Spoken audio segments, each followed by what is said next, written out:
Hello, this is Jesse, and together with Crystal and Caitlin, we created a presentation on fluency. We're going to be talking about reading fluency and why it is more than just talking about speed. It's really the bridge between decoding and comprehension. When students become fluent readers, they're no longer stuck figuring out every word. Instead, they can focus on meaning, connection, understanding. We'll break down what fluency is, why it matters, and how we can intentionally support it in our classrooms. Let's start right at the beginning. The three main components of fluency, these are accuracy, rate, and prosody. Accuracy is simply the ability to read words correctly, basically going for as few errors as you can. This will go a bit further with automaticity, being able to decode words correctly and instantly. We'll talk more about that in a little bit here. There is rate, which is the speed at which you're reading, not just too fast or too slow, but finding that middle ground. Then there's prosody, or also called oral reading expression. This is the recognition of phrasing that increases fluency. This includes pitch, tone, volume, emphasis, and rhythm.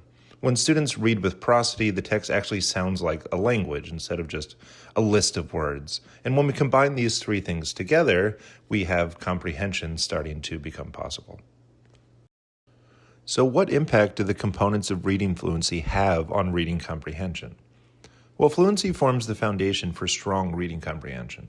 When students are no longer focused on decoding individual words, they're able to make connections between ideas in the text and connect the text to their own background knowledge.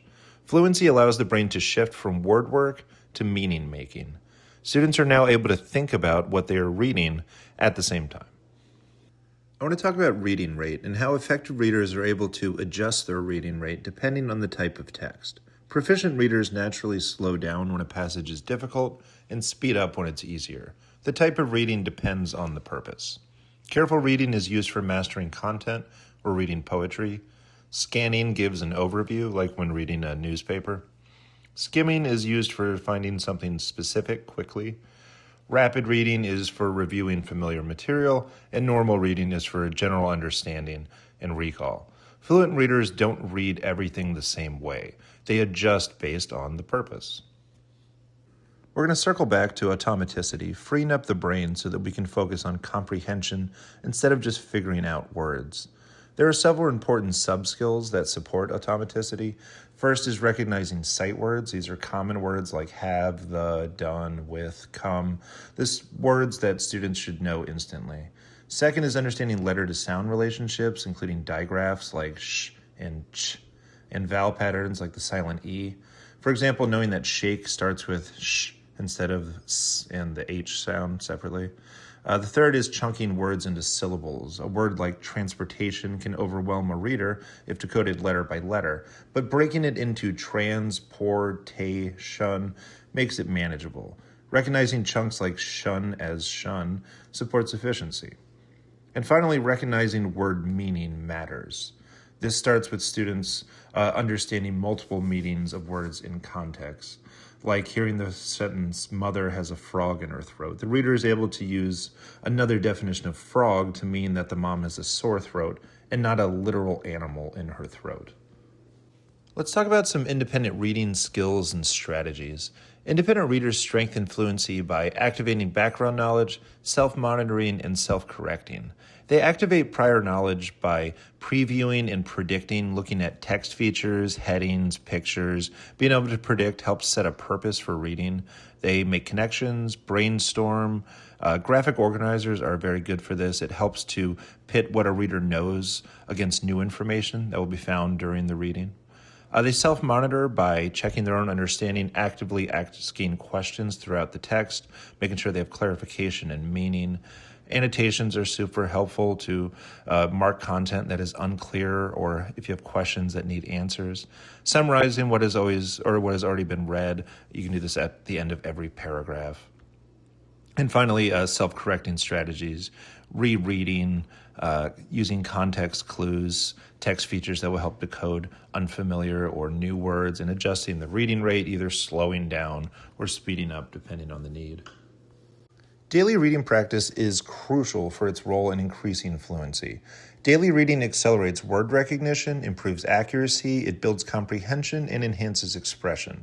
The more students read, and with support, this is an important part of this, the more automatic their reading becomes. Guided reading with targeted feedback keeps readers from making errors a habit. It gives them a chance to practice strategies with help for difficult words. Teachers modeling correct phrasing and pacing also helps this as well. Silent reading gives them a chance to practice independent strategies, self-monitoring skills. Endurance can be a big hindrance for students, lower mental fatigue. When you're not focused as much on decoding, you're able to read for longer, and as your confidence gets built higher and higher, you're able to take on more challenging text.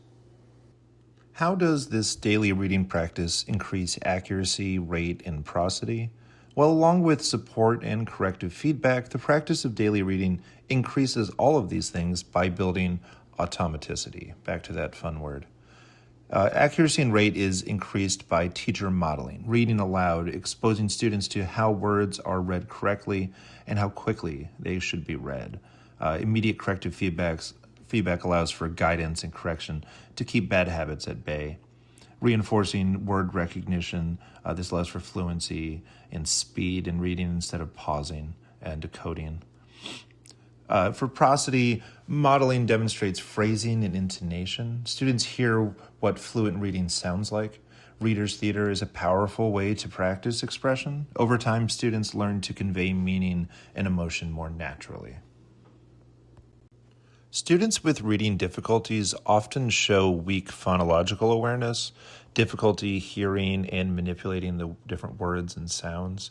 They also often have difficulty with phonics, especially in sounding out unfamiliar words. They have slow or inaccurate word recognition, and there's frequent guessing instead of trying to decode. They may fatigue quickly, avoid reading, or show visible frustration. Spelling difficulties and letter sound confusion are also common, especially in students with dyslexia. Students with dyslexia may struggle with automaticity even after practice. They often have persistent difficulty with accurate and fluent word reading, but they often show strong oral language and listening comprehension skills that far exceed their reading performance. How do these characteristics affect fluency in reading development? Well, often reading is slow, labored, and effortful. Students focus so heavily on decoding that expression and phrasing suffer.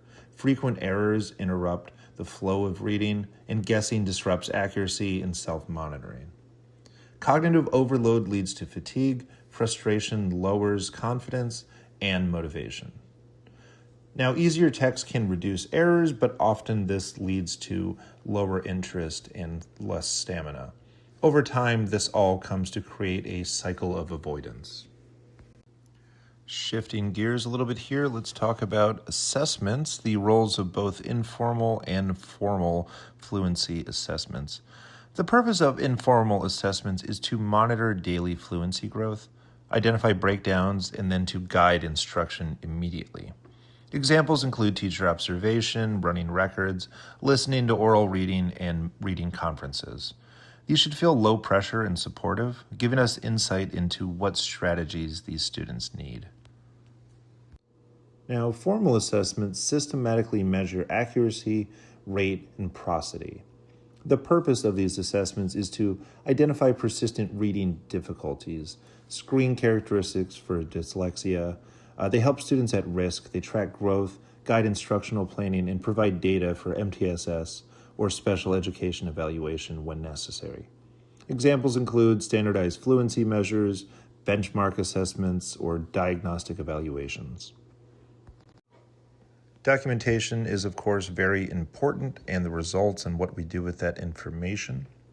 When making instructional decisions, we look at benchmark fluency data, progress monitoring trends, words correct per minute, scores, growth trends over time, error patterns, comprehension evidence, identified strengths, responses to intervention, as well as teacher observations of stamina, confidence, those sort of things.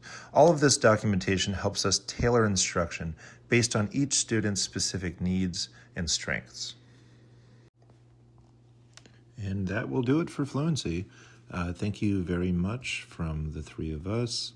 and I hope you guys got everything you needed from this presentation.